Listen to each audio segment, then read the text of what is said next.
This bill was expected to pass despite some objections about the short amount of time lawmakers had to read it, and we're talking about 6,000 pages.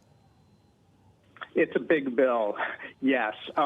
It's important to note that the actual COVID relief part of it, the $900 billion, is the significant part in terms of what it means to the economy.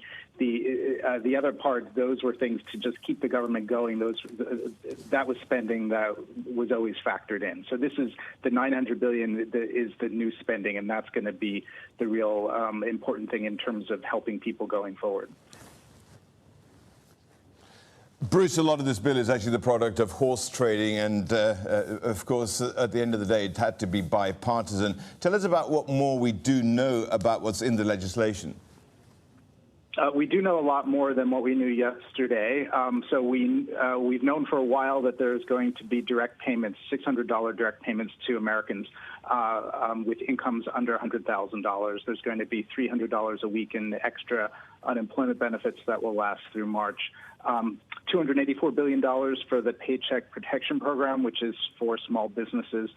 We now also know the dollar amounts for some of the other items. So, for instance, $82 billion for schools and universities, $69 billion for vaccine development, testing, and community health, which, of course, is really important right now as we're starting to get the vaccine rollout in the U.S.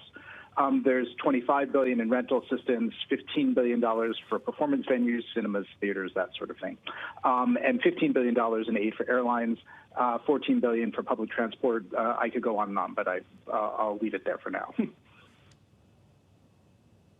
The thing is, Bruce, this has taken months and months. What's happened to the economy in that time?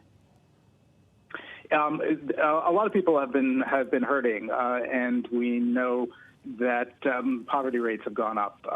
There's a study out from some economists that say that there's been a 2.4 percentage point rise in the poverty rate through November, which is nearly double what the largest annual increase has been since the 1960s. Jobless numbers are up.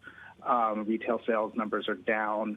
Moody's has come out with estimates that if this bill hadn't gone through, if we hadn't gotten the relief from Congress, that it was quite likely that there would be a double-dip recession early next year. So this is very important.